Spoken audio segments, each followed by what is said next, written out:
আর যারা অনেকের হয়তো বুঝতে সমস্যা একটু বলি, স্থির মানতে বলতে আমরা আসলে বোঝানোর চেষ্টা করেছি যে বাংলাদেশের একটা গ্রুপ আছে, একটা একটা ভাগ আছে যারা হয়তো মনে করেন যে বাংলাদেশ আহ, খুব ভালো চলছে, সঠিক পথে আছে।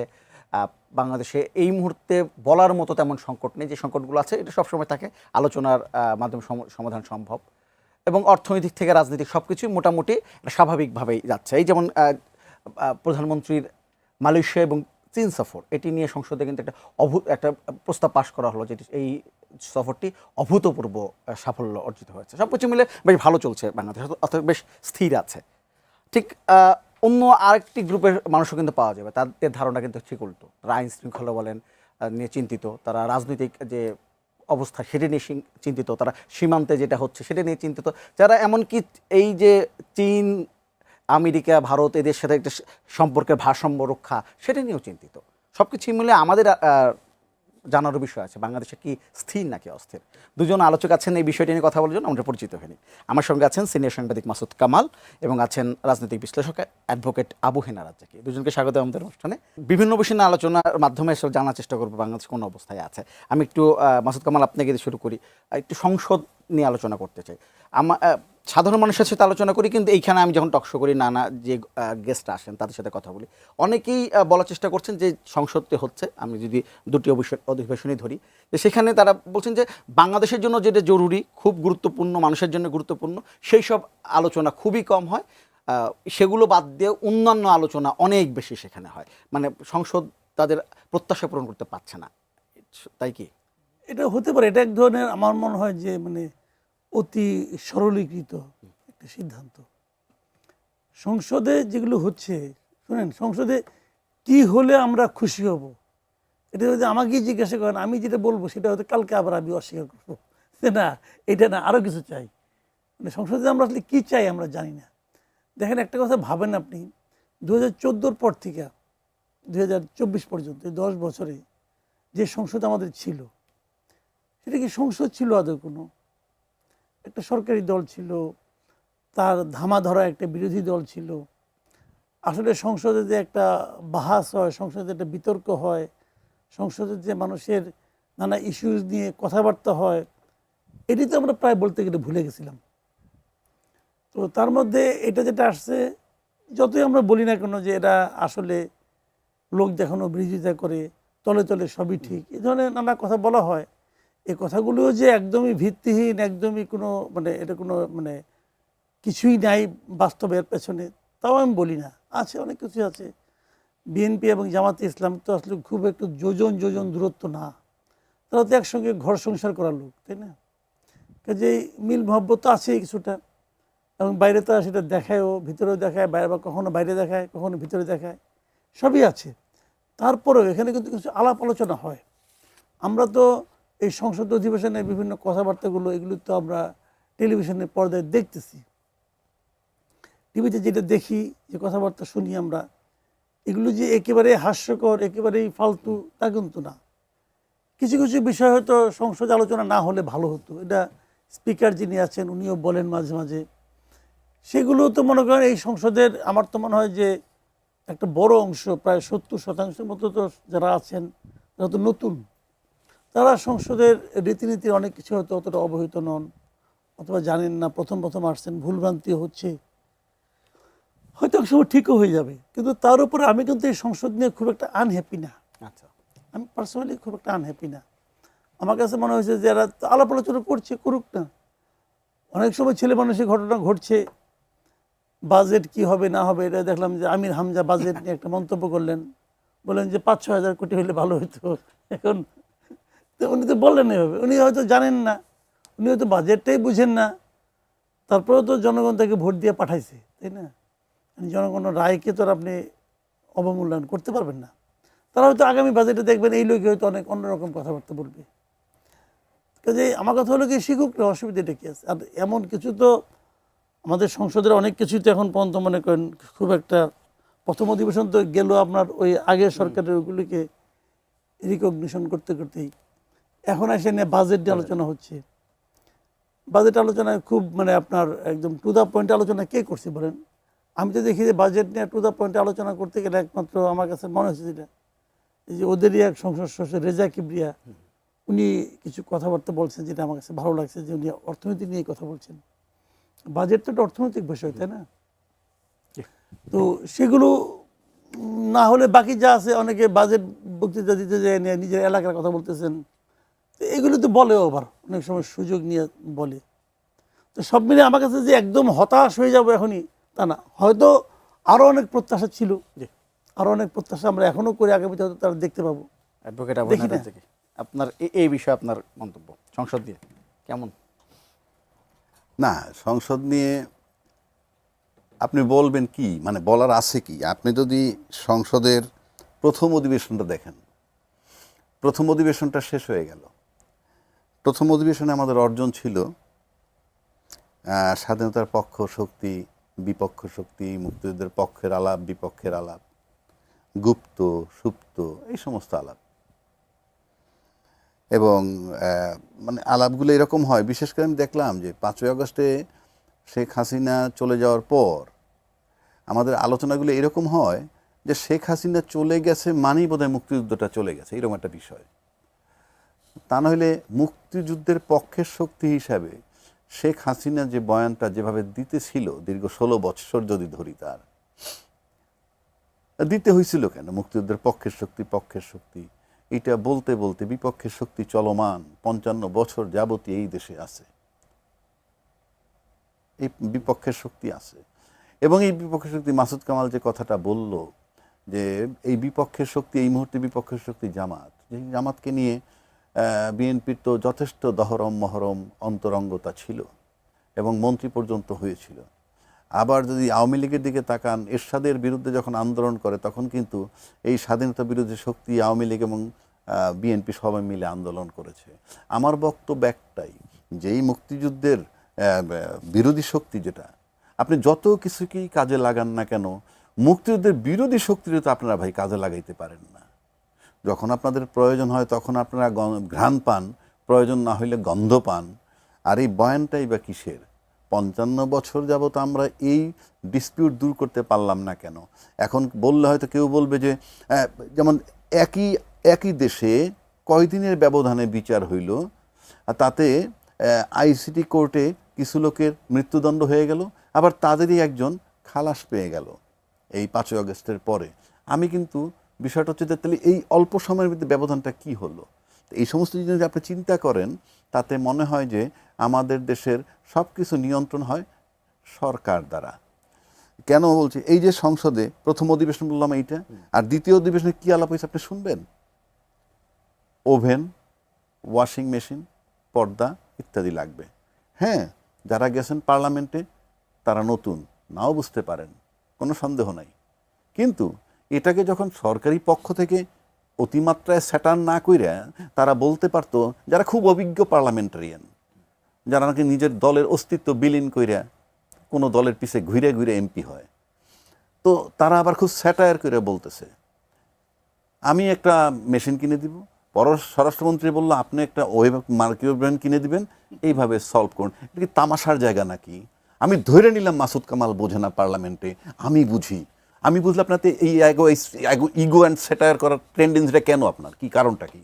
আপনি বলতে পারতেন ইয়েস আপনার, আমার বন্ধুরা বা আমার সংসদ সদস্যরা নতুন আসছেন, এইটার জন্য প্রপার প্রসিডিউর হইল যে আপনারা পূর্ত মন্ত্রণালয় বা কনসার্ন যারা আছে তাদেরকে বলেন। এটা হবে রিপ্লাই। এটা তো পার্লামেন্ট না, এটা হইলো এমনি 2/3 মেজরিটি পাইছেন। 2/3 মেজরিটি পাওয়ার পর এই যে আপনি স্যাটায়ার করেন, হু কেয়ার? এই পার্লামেন্টের প্রয়োজন না। In fact we are wasting time. কেন বলছি? আপনি এই অধিবেশন যে অর্থ কি, এটা হলো বাজেট সেশন, হ্যাঁ, আপনি মনে করেন বাজেট নিয়ে বহু বিরোধিতা হইলে কি হবে? কি হবে কি? আমি ব্যক্তি যেমন বলছি, এই বাজেট নিয়ে আমার কোনো আলোচনা নাই, সমালোচনা নাই, কারণ সরকার বাজেট যখন করছে সরকার জানে কিভাবে মিট আপ করবে। আমি একটা প্রস্তাব দিছি সরকারকে, আবারও দিচ্ছি প্রস্তাবটা, যে আপনি 2,500 টাকা করে যখন ফ্যামিলি কার্ডের টাকাটা দিবেন XYZ যে কোনো গ্রামের মহিলা পাইলে খুশি হবে, কিন্তু আপনাকে তো বাস্তব চিন্তা করতে হবে। এই 2,500 টাকা পাওয়ার পর কি জমা রাখবে? খরচ করে ফেলবে। এই টাকাটা আপনি আর পাবেন না। এটা কোনো টেকসই সমাধান? আপনি 18 কোটি লোকের কার্ড দিয়ে সব, তাহলে তো সবারই কার্ড দিয়ে বসে থেকে আইডল থাকুক সবাই। বাস্তব সময় আমি বলছি যে 100 কার্ডে 2.5 লক্ষ টাকা হয়, 100 কার্ডে। তো 2.5 লক্ষ টাকায় 50,000 টাকা দিয়ে ট্রেনিং দেওয়ান, আর 2 লক্ষ টাকা দিয়ে তাকে বহির্বিশ্বে পাঠান। কাকে? যে সমস্ত ফ্যামিলিতে 18, 20, 22, 25 বছর ছেলে মেয়ে আছে। কি হবে? 100 লোকের কার্ডে 2.5 লাখ টাকা দিয়ে যদি 50,000 টাকা ট্রেনিং দেন আর 2 লাখ টাকা তারা বিদেশ পাঠিয়ে দেন, তারপর যদি বলেন তুমি এই টাকাটা পর্যায়ক্রমে ফেরত দিবা, আমি নিশ্চিত সে ফেরত দিবে, যে কোনো ফ্যামিলির ছেলে ফেরত দিবে। তারপরে সে যা টাকা পাঠাবে সব ফরেন রেমিটেন্স, প্লাস ওই পরিবারটার দিকে আর তাকাইতে হবে না, এই সরকারের পিছন ফিরে তাকাতে হবে না। পরবর্তীকালে তার একটা ছোট ভাইকে সে নিয়ে যাবে, আপনি দেখেন টাকা ফেরত আসবে সব। এটা হলো একটা টেকসই সমাধান। এখন আপনি যদি না নেন, আপনি যদি মুখরোচক আলাপ করেন family card, what is the use of it? এই জন্য বললাম এই পার্লামেন্টটা কেন প্রয়োজন নাই, কারণ আপনি যা খুশি তাই করতে পারেন। আপনার একটা ভোটের জন্য আপনার দিকে আমার তাকাইতে হবে না, এটা তো পরিষ্কার। একটা ভোটের জন্য যদি আমার কারো দিকে তাকাইতে না হয়, তাহলে ইউ আর ওয়েস্টিং টাইম। প্রতি মুহূর্তে 2,74,000 কিংবা অন্যান্যদের মতে 1,36,80,40,000 টাকা খরচ। ওয়াই? আপনি ভাবেন না প্রতি মিনিটে যদি আপনি 1.5 লক্ষ টাকা করে খরচ করেন, তাহলে কোথায় যাচ্ছি আমি, এবং এটার ইউজটা কি আমাকে বলতে হবে। আমি আবারও বলছি, পার্লামেন্টে কোনো ইউজ নাই, কারণ আমি যেটা উপস্থাপন করব তার জন্য কারো দিকে আমার তাকাইতে হবে না, একটা ভোটেরও প্রয়োজন নাই। আচ্ছা, সংসদে আজকে অনেকগুলো বিষয় আলোচনা হয়েছে, আমি একটু সেই আলোচনার একটা মন্তব্য জানতে চাইব। আজকে আমাদের প্রধান হেডলাইন যেটা, যে অন্তর্বর্তী সরকারের দুর্নীতি তদন্তে দুদককে নির্দেশ দিতে প্রধানমন্ত্রীকে অনুরোধ করেছেন স্বরাষ্ট্রমন্ত্রী। আজকে তিনি সংসদে দাঁড়িয়ে কিছুক্ষণ আগেই বলেছেন, তিনি বলেছেন যে অন্তর্বর্তী সরকারের সময় সর্বোচ্চ দুর্নীতি হয়েছে, এই সময় অন্তর্বর্তী সরকারের 18 মাসে সব কিছু তদন্ত করতে দুর্নীতি কমিশনকে নির্দেশ দিতে প্রধানমন্ত্রীকে অনুরোধ জানিয়েছেন স্বরাষ্ট্রমন্ত্রী। এটা আসলে কি মিনিং করতেছে?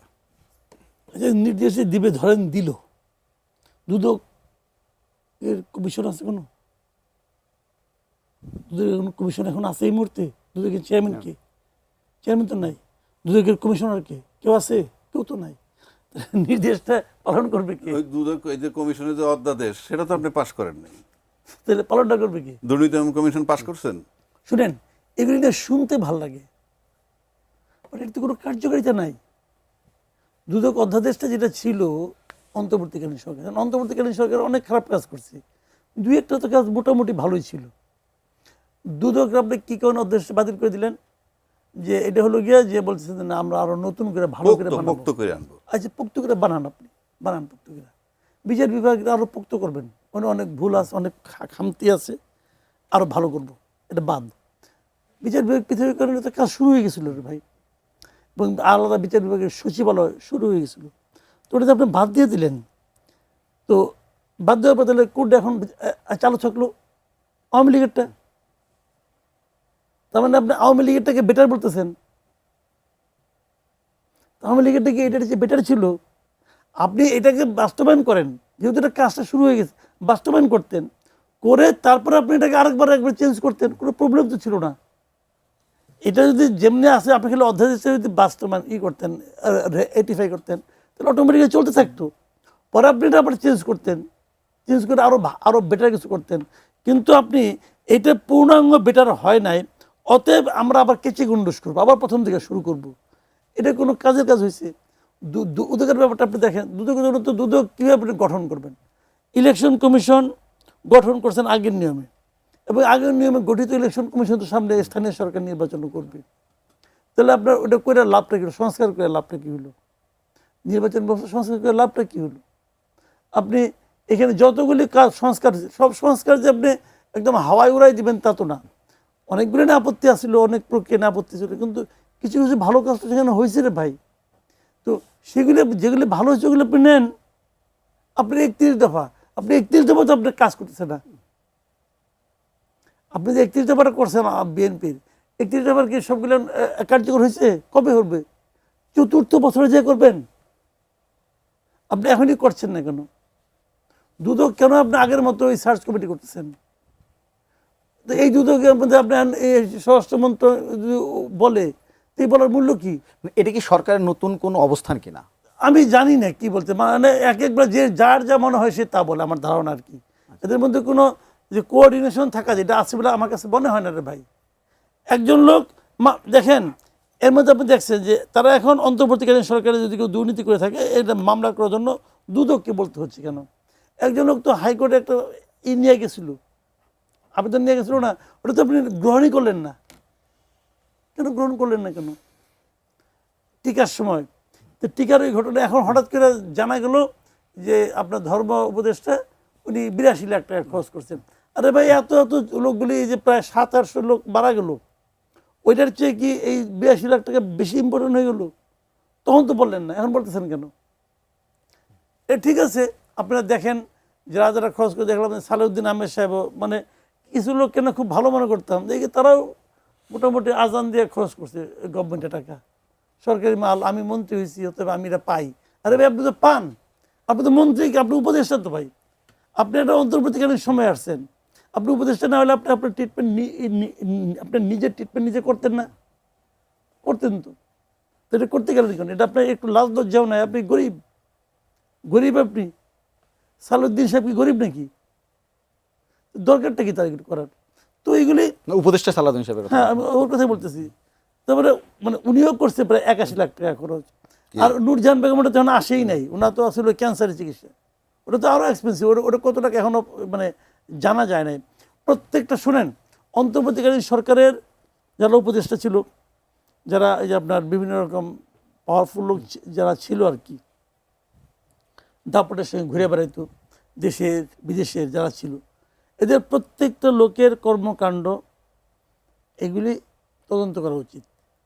তারা কে কত টাকা খরচ করছে তদন্ত করা উচিত। তারা যেটা করছে এটা ঠিক করছে না অন্যায় করছে, এটা জাতির সামনে দেখানো উচিত। খরচ যেটা করছে এটা যদি অন্যায় না হয় তাও জাতির সামনে দেখানো উচিত। আমরা দেখতে চাই যে তারা আমাদের এখানে 18 মাসে কী এমন কাম করছে এবং এই কামের বিনিময়ে তারা কী পরিমাণ টাকা অপচয় করে গেছে, নাকি টাকা সাশ্রয় করছে। যেটাই করুক আমরা দেখতে চাই।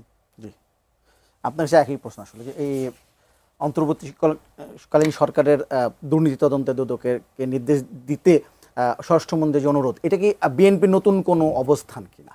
না না, আপনি বলেন দুর্নীতি দমন কমিশন যে অধ্যাদেশটা ছিল সেটা তো আপনি পাশ করলেন না। তা পাশ না করলে এখন আছে কি? মানে বিচারটা করবে যে কৃষি আছে কি? আপনি একটা বিচার বিভাগকে যদি স্বাধীন থাকতে না দেন, কেন বলছি, আপনি মাসুদ ভাই বললো যে 31 দফা, 31 দফার দুইটা কথা আমি বলি। 1 নম্বর, সংবিধান সংস্কার কমিটি বানাবে। খেয়াল আছে মাসুদ ভাই? সংবিধান সংস্কার, আমি আবারও রিপিট করছি, মহাজ্ঞানীরা সংশোধন নিয়ে চিৎকার করেন, ওনারা শব্দটা ব্যবহার করেন সংবিধান সংস্কার করবেন। সংস্কারের শয়ের কাজ দিয়ে আপনি যাচ্ছেন না। দ্বিতীয় অধিবেশন কিন্তু চলতেছে আমার। তারপরে আসেন, বিচার বিভাগের জন্য পৃথক সচিবালয় করবেন, 31 দফার ভিতরে আছে। 25 বছর ধরে এটা নিয়ে চিৎকার হইতেছে। তারপরে যখন এটা হইল, হওয়ার পর করলেন অন্তর্বর্তীকালীন সরকার, আপনারা এসে বন্ধ করে দিলেন। তো পরিষ্কার আপনারা বিচার বিভাগকে আপনাদের নিয়ন্ত্রণে রাখতে চাচ্ছেন, এবং আপনাদের নিয়ন্ত্রণে রাখতে চাচ্ছেন এবং সেটা তার প্রমাণও আছে। 19 ডিসে রামিসা হত্যার বিচার হয়ে গেল, এ পর্যন্ত 100 ধর্ষণের ঘটনা আছে। 19 দিনে তার বিচারটা হয়ে গেল, ওগুলা হচ্ছে না, ম্যাচিং হয় না। তো আপনি 19 দিনে একটা বিচার করে ফেললেন, আমি বিচার নিয়ে প্রশ্ন করতেছি না, বিচার আদালত করছেন, কিন্তু ডাইরেকশনটা, ইনফ্লুয়েন্সটা ছিল নির্বাহী বিভাগের। এবং রামিসা হত্যার রায়ের পর কিন্তু তার পিতা বলছে যে প্রধানমন্ত্রীর নির্ধারিত যে সময় তার ভিতরে বিচারটা হয়েছে, তার মানে নির্বাহী বিভাগ যে সময়টা বেঁধে দিছে তার ভিতরে হয়েছে। ভালো কথা, হয়েছে। 14 বছরে একটা মামলার পুলিশ রিপোর্ট হয় না সাগর রুনির, এটা কি ম্যাচিং করে? বিচার বিভাগের সাথে ম্যাচ হয়? একটা 19 দিনই বিচার হয়ে গেল, আর একটার পুলিশ রিপোর্ট 14 বছরে হয় না, এটা তো ম্যাচ হয় না।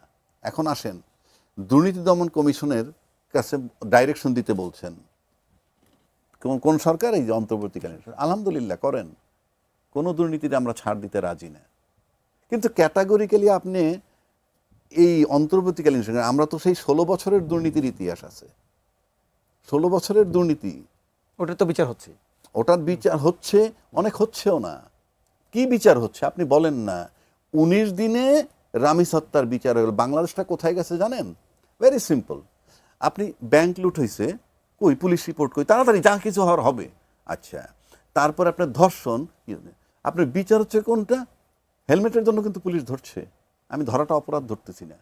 আপনি ওইগুলার সাথে যদি তুলনা করেন, মাথা হেলমেট না কোনো অপরাধ, মরে গেলে মরে যাবো আমি, আপনার কি এত ভালোবাসা আপনি হেলমেট হেলমেটের জন্য এটা 50 পিস ইয়াবার জন্য থানায় যান, আপনি প্রত্যেক দিন থানায় খোঁজ নিবেন যে কারা ইয়াবার আসামি হয়। আপনি দেখেন ওরা কিন্তু ইয়াবা বানায়ও না, কিচ্ছু না, কয়টা ইয়াবা বেইছে সাইডটা ভাত ডাইল খায় অথবা নিজেও খায়।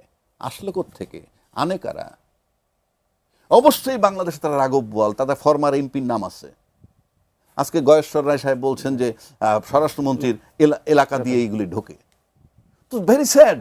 তো আপনি যখন একজন সংসদ সদস্য বলতেছে, সেখানে আপনার ওপিনিয়নটা কোথায়? আপনি মোহাম্মদপুরের দিকে তাকান, আপনি ফুল স্টপ দিতে পারতেছেন না, এটা নাকি সবচেয়ে বড় সন্ত্রাসী এলাকা, কই থামছে? সেজন্য বলছি এইবার আসেন, আপনি তো অন্তর্বর্তীকালীন সরকারের বিচার করতে বললেন, অন্তর্বর্তীকালীন সরকারের দুর্নীতির বিচার করুন। সবচেয়ে ভালো দুইটা লোক তাহলে আপনারা পাইছেন, এর কি কোনো দুর্নীতি নাই? যাদের বিরুদ্ধে আপনারা ইলেকশনের আগে চিৎকার করে বললেন খলিল সাহেবের পদত্যাগ দরকার, সে যে বহাল তবিয়তে পররাষ্ট্রমন্ত্রী, তার কি কোনো দুর্নীতি নাই? তেলে আশিক বিডার আশিক, তাকে আপনার চায়না পর্যন্ত নিয়ে গেলেন, তাহলে তার কি কোনো দুর্নীতি নাই? কথার কথা বলছি। তাহলে দুজন ফেরেস্তা ছিল, ফাইন। আমি কিন্তু এর আগে এক টকশোতে বলছি যে আমাদের প্রধানমন্ত্রী তারেক রহমান সাহেব একটা সুপার সিদ্ধান্ত নিছেন, খলিল সাহেবের মতো লোকরে উনি পররাষ্ট্রমন্ত্রী পান, সেটা ভিন্ন আসপেক্ট। কিন্তু আজকে যে আপনি দুর্নীতির কথা বলতেছেন, তাহলে যেই সরকারের লোকের পদত্যাগ কামনা করলেন তার সাথে সহাবস্থান করেন কেমনে? কয়দিন পর কি আবার জামাতের মতো গন্ধ পাবেন তার গায়ের থেকে? চেঞ্জ দিস থিওরি, এগুলো এখন চলে না। 1 নম্বর। 2 নম্বর, আপনার ডাইরেকশন দিতে হবে কেন? পার্লামেন্টে আইন পাশ করেন না, 2/3 মেজরিটি আছে, চ্যালেঞ্জ করলাম, করেন না কালকে সকালে, যে অপরাধী যেই হোক, দুর্নীতি যেই করুক, কোনো স্যাংশন লাগবে না, কোনো অনুমোদন লাগবে না। যেমন ধরেন আমি একটা আমলার বিরুদ্ধে মামলা করব, অফকোর্স আমলার বিরুদ্ধে আমি মামলা করব, আজকে যে বায়োনিক যুগ, আরে কি কয়, ডিজিটাল যুগ, হ্যাঁ, প্রত্যেকটা লোকে নানান কৌশলে তাদের অপরাধ ডকুমেন্টারি করতে পারবে। আমি নিশ্চিত করে দিচ্ছি, যদি সাহস থাকে পার্লামেন্টের লোকের, 2/3 মেজরিটি আপনি আছেন, কালকে একটা আইন পাশ করে দেন না, কোনো স্যাংশন লাগবে না। আমরা খোঁজ নিতে থাকবো দুর্নীতি কে করে, দেখবেন ডকুমেন্টারি একটা মামলা দায়ের করে দিব। স্যাংশন নিতে হবে কেন? দুর্নীতি করলাম আমি, আমার জন্য আপনি স্যাংশন নিতে আসবেন ইনডাইরেক্ট আবার আমার কাছে। আমি কি অনুমতি দিব যে তদন্ত করেন? আমি কি অনুমতি দিব? আপনি বলেন দিব নাকি? তো সে কারণে আমি বলতেছি, তারপরে আসেন আপনি যে শুধু যদি ওই একটা কাজ করেন যে একটা আইন করে দেন যে কোনো অনুমতি লাগবে না, দুর্নীতির তথ্য যে পাবে সেই মামলা, আপনি নিশ্চিত থাকেন 80% ঠিক হয়ে যাবে। 80% ঠিক হয়ে যাবে। পুলিশের বিরুদ্ধে মামলা করবো আমরা ডকুমেন্ট নিয়ে, মনে করেন আমলার বিরুদ্ধে মামলা করব, এবং এই যুগে কেউ ফাঁকি দিতে পারবে না। আর একটা ফোন আছে, ফোনটা নিয়ে আমরা আসছি। হ্যালো, হ্যালো, আসসালামু আলাইকুম। ওয়ালাইকুম আসসালাম, আপনার নামটি বলে প্রশ্ন করেন। আমার নাম মোহাম্মদ তুলেজুল ইসলাম। জি বলেন। জি, আমার প্রশ্নটা হলো মাননীয় রাজ্জাকি স্যারের কাছে, যে স্যার, আমরা ফ্যাসিবাদী সরকারকে তাড়াই দিলাম এবং আমরা মনে করলাম যে এখন আমরা একটা বাংলাদেশে ভালো বাংলাদেশ পাবো, আমরা বসবাস করব, আমাদের সবকিছু পরিবেশ ভালো থাকবে, আমরা বিদ্যুতের যে এখন অবস্থা, যে ঘাটতি, আমরা যে কষ্ট পাচ্ছি, সীমাহীন কষ্ট, 1 ঘন্টা 40 মিনিট পর পর বিদ্যুৎ চলে যাচ্ছে, রাত্রে ঘুমাতে পারি না, দিনের বেলা কোনো কাজ কামে করতে পারি না, এরকম সীমাহীন বিদ্যুৎ আমরা মধ্যে আছি। অথচ ফ্যাসিবাদী সরকারের সময় বিদ্যুতের সমস্যাটা ছিল না। এখন তো আমরা মাননীয় প্রধানমন্ত্রীর কাছে অনেক কিছু আশা করেছিলাম, যে একটা সুন্দর নির্বাচন হলো, মাননীয় প্রধানমন্ত্রীর নেতৃত্বে আমরা দেশের মানুষ ভালো থাকবো, জি জি, প্রশ্নটা করেন। সুখে থাকবো, কিন্তু অশান্তির সীমাহীন, বিশেষ করে বিদ্যুৎ নিয়ে। মাননীয় রাজ্জাকি স্যারের কাছে আমার একটা প্রশ্ন। আসসালামু আলাইকুম ওয়া রাহমাতুল্লাহ। জি ধন্যবাদ। আপনি মন্তব্য করেছেন, নিশ্চয়ই আমরা এটি নিয়ে আলোচনা করার চেষ্টা করবো। আমরা আরেকটা ফোন আছে। হ্যালো, হ্যালো, আসসালামু আলাইকুম। ওয়ালাইকুম আসসালাম, আপনার নামটি বলে প্রশ্নটি করেন। আমি মুক্তার আলী বগুড়া থেকে বলছিলাম। জি মুক্তার সাহেব বলেন। আমি প্রশ্নটা আমি আমার আজকের যে দুইজন বক্তা আছে, মাসুদ কামাল এবং হলো আবু হায়না রাজ্জাকি, খুবই ভালো মানের, আজকে খুব ভালো মানের দুইজন বক্তা আছে আজকে। তা আমি ওনাদেরকে বলবো, আপনারা যে সত্য কথা বলে আসতেছে এতদিন, মানুষ কিন্তু আপনাদেরকে ভালোবাসে, সাধারণ মানুষ। দাউদ গোয়েন্দারা আপনাদেরকে ভালোবাসে না, কিন্তু ভালো মানুষ আপনাদেরকে ভালোবাসে। যে সত্য কথা বলতেছে, সত্য কথাগুলো বলে যাবেন, আল্লাহ আপনাদেরকে ভালোবাসবে। যে প্রশ্ন করেন। আমার প্রশ্নটা হচ্ছে কি, সরকার নির্বাচন নিয়ে সরকার খুব মানে মানে এই দাফাদাফি করলো যে তাড়াতাড়ি নির্বাচন হয় না কেন, তাড়াতাড়ি নির্বাচন হয় না কেন, যে নির্বাচন হয়ে গেল। বর্তমান স্থানীয় যে নির্বাচনটা এটা খুব জরুরি। উপজেলাতে চেয়ারম্যান নাই, ইউনিয়নের চেয়ারম্যান নাই, অনেক মানুষের ভোগান্তি। এই দ্রুত নির্বাচনটা দেওয়া উচিত। এই জিনিসটা আপনাদের সরকারের সাথে আমি আলোচনা করলে আমার মনে হয় সাধারণ মানুষের উপকার হবে আর জি, কি। ধন্যবাদ। এটাই আমার প্রশ্ন আর কি। Thank you Masud Kamal. আপনার কাছে একজন দর্শক ফোন করেছিলেন, মুক্তার সাহেব, তিনি বগুড়া থেকে ফোন করেছিলেন। তিনি বলেছেন যে জাতীয় নির্বাচন নিয়ে বর্তমান সরকার খুবই তাড়াহুড়া করেছিল এবং তার চাচ্ছিল দ্রুত যেন নির্বাচন হয়, তাহলে স্থানীয় সরকার নির্বাচন দিতে তারা দেরি করছে কেন? এটা নিজেরা গুছিয়ে নিচ্ছে। আমি নিজে এটা মনে করি খুব একটা অন্যায় হচ্ছে, এবং আমি তো এটাও মনে করি যে আসলে জাতীয় নির্বাচনের আগে স্থানীয় সরকার নির্বাচন হওয়া উচিত ছিল। কারণ দেখেন, এমপি সাহেবরা এই যে হয়েছে 30 জন এমপি হয়েছে, এটা হয়তো তাদের হয়তো এমপি হয়েছে, কেউ মন্ত্রী হয়েছে, নতুন সরকার হয়েছে, এটুকু হয়েছে। কিন্তু এমপিদের কাজটা আমরা কী পাচ্ছি বলেন তো? কী পাচ্ছি? নেট সুবিধাটা আবার কী হচ্ছে? এখন যদি স্থানীয় সরকার নির্বাচনটা আগে হয়ে যেত, তাহলে দেখেন স্থানীয় সরকারগুলি কিন্তু আগের গভর্নমেন্ট শুরুতে এসে কিন্তু সবগুলো স্থানীয় সরকার কিন্তু তারা বাতিল করে দিচ্ছে। কিন্তু যদি ইউপিটা আছে, বাট সবাই তো বাতিল করে দিচ্ছে। এই একজন কমিশনারের কাছে কত কাজ মানুষের। এই যে আপনার কেউ মারা গেলে পরে এই ওয়ারিশান সার্টিফিকেট, অমুক তমুক, এটা ওয়ারিশ এই যেগুলি করতে হয়, জমা ভাগ বাটোরা, তারপরে আপনার ক্যারেক্টার সার্টিফিকেট। আমি যে দেখেছি যে একজন কমিশনার অথবা কাউন্সিলর যাই বলেন, তার কাছে সাধারণ মানুষের প্রায় 21 থেকে 22টা কাজ আছে, আর এই কাজগুলি করে। তো এই কাজগুলির জন্য এই যে জন্ম মৃত্যু সার্টিফিকেট, এগুলো তো এই কাজগুলি তখন বন্ধ আছে। এগুলি কে করতেছে জানেন? এই যে মনে করেন এখনকার একটা থানা শিক্ষা অফিসার, সে তার কাজের অতিরিক্ত এই কাজটা করতেছে। তো ওরা এই এলাকার লোকের কয়জনকে চিনে? তো এইটা তো আরও আগে করা উচিত ছিল, কিন্তু তাদের সরকার করতেছে না। কেন করতেছে না? নিজেদের ধান্দা। সিটি কর্পোরেশনগুলিতে নিজেদের লোকজন যে দলীয় লোক বসাইছে প্রশাসক হিসেবে, কাজটা ভালো করে নাই তো, একদমই ভালো করে নাই কাজটা করছে। এবং এই করার মাধ্যমে তারা কিন্তু আসলে আলটিমেটলি যে সমস্ত প্রার্থী হবে তাদের, এই প্রার্থীদের জন্য ক্ষতি করছে। এই দুইটাই যে উত্তর আর দক্ষিণের দুটো প্রশাসক সব ইয়েতে বলি, আলটিমেটলি এদেরকেই তো আপনি মেয়র নির্বাচনে দিবেন। তো এই কয় মাসে কি এদের জনপ্রিয়তা বাড়বে না কমবে? কমবে। তো এদেরকে তো এদের ক্ষতি করলেন আপনি। আমার তো ধারণা এটা জামাতের বুদ্ধিতে করছে, আমি একেবারে শিওর। কারণ আমলার মধ্যে প্রচুর ইয়ে আছে, মানে গুপ্ত জামাত আছে, কিন্তু ওরাই বুদ্ধি দিচ্ছে এগুলো করো, তাহলে আমাদের লোকজনের সুবিধা হবে। আমার এতে কোনো সন্দেহ নাই। এই যে স্থানীয় সরকারের প্রত্যেকটা জায়গায় সরকার তার নিজের লোকজনকে বসাচ্ছে গাইড জুড়ে, এটা বসানোতে সরকারের জনপ্রিয়তা বাড়ছে না, কমতেছে। এটা তো আরও আগে করতে পারতো, এখনও সময় আছে, দ্রুতবেগে এগুলো করে ফেলানো উচিত। কারণ আপনি মনে রাখবেন, কোনো একটা দেশ তার স্থানীয় সরকার কতটুকু শক্তিশালী তার উপর নির্ভর করে ওই দেশের প্রকৃত উন্নয়নটা হবে কি না হবে। এখানে বসে যে সংসদে বসে 300 জনে বসে এর গাছ উল্কাই দিচ্ছে, এর নিয়ে মক করতেছে, এগুলি করে দেশের কোনো উন্নতি নাই। এটা তাদের একটা ক্লাব আর কি, তারা ক্লাবে বসে হাউকাউ করতেছে, একটু কোনো অসুবিধা নাই, তো আমার কোনো আপত্তি নাই। কিন্তু স্থানীয় সরকারে কি হচ্ছে, ওগুলো তো আমরা হাতে পড়ে আসছে, এবং আমরা এটাই চাই। মানে এই সরকার আমলাতন্ত্রের চক্করে এমনভাবে পড়ে গেছে, ওরা নিজেরাও জানে না কেমন করে পড়ে গেছে। দেশ চালাচ্ছে এখন আমলারা বেসিক্যালি। তো এটা কি বলবেন? আর জি, অ্যাডভোকেট আবু হাসান রাজ্জাকী, দুটো প্রশ্ন, একটা আপনি এইটা নিয়ে দিতে পারেন মুক্তার সাহেবের, আরেকটা আপনার তুলেজুল ইসলাম, তিনি প্রশ্ন করেছিলেন যে বিদ্যুৎ নিয়ে। দুইজন ব্যক্তি দুইটা মানে অভিযোগ করছে। একজন বলছেন বিদ্যুৎ নিয়ে সংকট, ফেসিস সরকার ছিল তখন তারা এটা ফিল করে নাই। আর একজন স্থানীয় নির্বাচনের কথা বলছে আগে। যাই হোক, এটা কিন্তু আর যাই হোক সমাজচিত্র এখানে আপনার থাকতে হবে যে প্রত্যন্ত অঞ্চল থেকে এই লোকগুলো জানাইছে, তাহলে সমাজের চিত্র এটা। তার মানে বিদ্যুতের সংকট আছে আর নির্বাচনটা আগে চায়। আমার প্রশ্ন হচ্ছে, যে খুশি যা খুশি তাই করুক, আপনি যখন একটা গণতান্ত্রিক সরকার নির্বাচনে বিশ্বাসী, যে নির্বাচন করার জন্য চিৎকার করে গলা ফাটাইলেন, আপনি কি হিসাবে আপনার প্রশাসক বসাইলেন?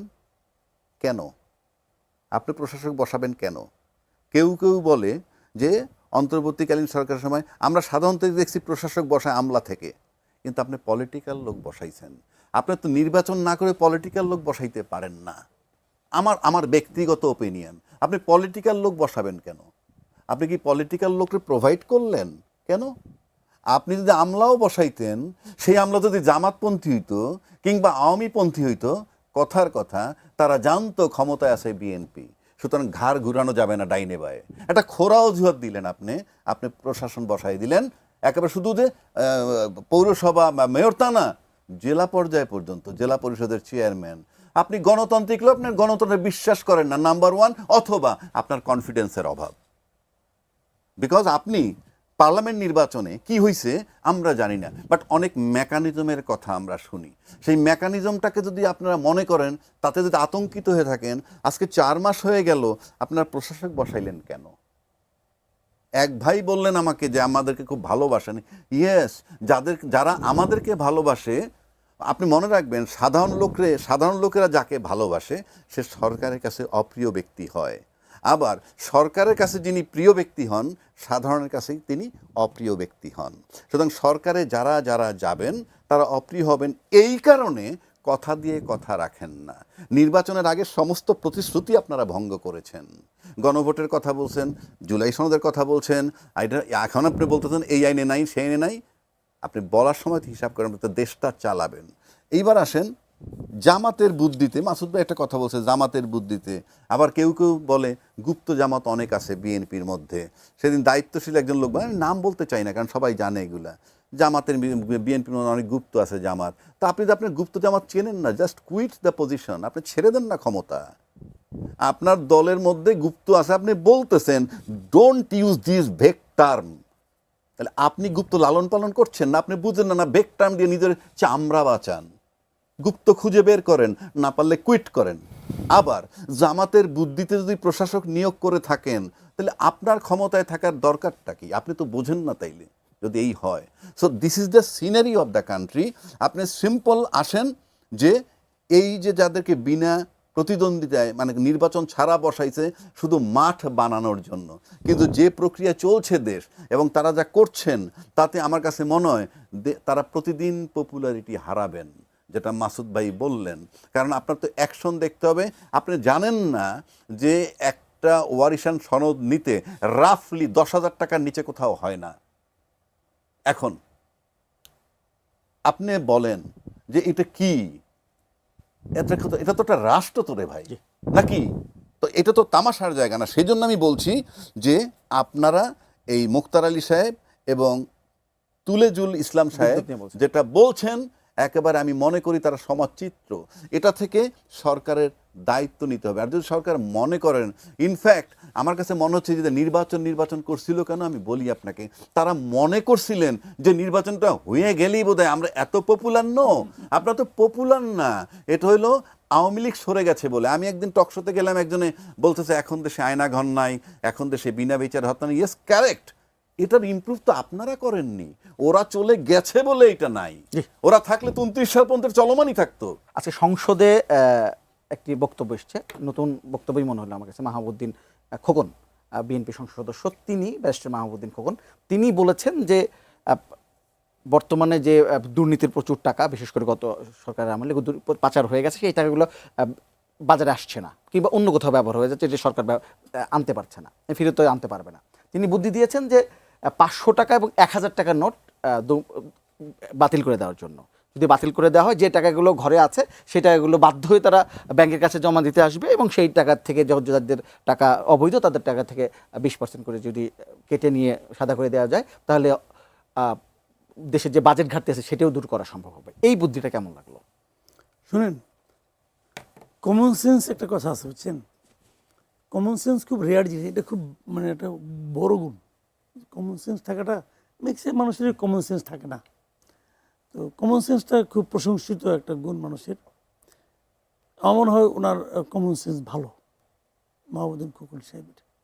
উনি তো নেতাও আপনাদের, সুপ্রিম বারের প্রেসিডেন্ট। ওনার কমন সেন্স খুব ভালো। কিন্তু একটা কথা মাথায় রেখেন, কমন সেন্স দিয়ে না বড় কাজ করা যায় না, কমন সেন্স দিয়ে ছোট ছোট কাজ করা যায়। যেমন ধরেন আজকে বাসায় কী রান্না হবে, আজকে বৃষ্টির দিন, তাহলে একটু খিচুড়ি রান্না করা যায়, এগুলো কমন সেন্স। হ্যাঁ, এটা দিয়ে বড় কাজ করা যায় না। মনে করেন আপনি 500 লোকটা খাওয়াবেন, ওই কিন্তু কমন সেন্স খাটবে না। আপনি যে বলেন এই ডালের মধ্যে লবণ কমেছে, লবণ দিয়ে দাও, এটা আপনি করতে পারেন কমন সেন্স, কিন্তু ওই বড় কাজ করতে গেলে এক্সপার্ট লাগবে। তো উনি তো এই কাজের এক্সপার্ট না, উনি তো ইকোনমিক্সের এক্সপার্ট না, ইকোনমির এক্সপার্ট না। উনি এই কাজ করতে যান কেন? মন্তব্য যেটা করলেন, এই মন্তব্য তো ভাই আরও আগে পরীক্ষিত ভুল পদ্ধতি। ভারতে এটা নিয়ে প্রায় একটা সরকার পড়ে যাওয়ার মতো অবস্থা হয়েছিল। এই ডিমনিটাইজেশন করতে গিয়ে ভারতের যে কী অবস্থা হয়েছিল এটা উনি দেখে নাই। ভারত সেই ধাক্কা, মোদী সরকার সেই ধাক্কায় এখনও ওই ধাক্কা সারা আছে। মোদী সরকার তো বলছিল যে কালাধন ফিরে আসবে, অমুক আসবে, তমুক আসবে। জিজ্ঞাসা করছে বিরোধী কই কালাধন আসছে ফিরা? একটা কালাধন ফিরে আসে না। মাঝখান থেকে গরিব মানুষ দিনের পর দিন ব্যাংকের সামনে লাইন দিয়ে পড়ে আসছিল, এবং ওটাকে জনপ্রিয় করার জন্য মোদী সরকার তার মানে কেউ পর্যন্ত, তার আত্মীয়স্বজন, ঘনিষ্ঠ আত্মীয়স্বজনকে পর্যন্ত ওই লাইনে নিয়ে দাঁড় করাইছিল দেখার জন্য সে কতটা সিরিয়াস। কিন্তু আলটিমেটলি ওইটা ভুল হিসাবে প্রমাণিত হয়েছে ভারতে। বিজেপি এখনো বলে না যে এটা ভালো কাজ হয়েছে, তারা বলে এটা ভুল হয়েছে। তো যেটা প্রমাণিত একটা ভুল পদ্ধতি, সেই পদ্ধতিতে উনি যাচ্ছেন। ভাবলাম যে একটা নতুন কথা কইলাম। অনেক সময় হয় কিন্তু যে মনে করেন 5-6 জন কথা বলতেছে, দেখেন একটা কিছু তো বলতে হবে যে সামথিং নিউ। নতুন কথা না বললে তো এটা পত্রিকার কভারেজে আসবে না। তো উনি একটা নতুন কথা বললেন। তো এইটা এই সমস্ত সেন্স এখানে কাটানো ঠিক না রে ভাই। ডিমনিটাইজেশন করে উনি একটা এক্সাম্পল দেখে একটা পৃথিবীতে কোথায় হয়েছে এটা।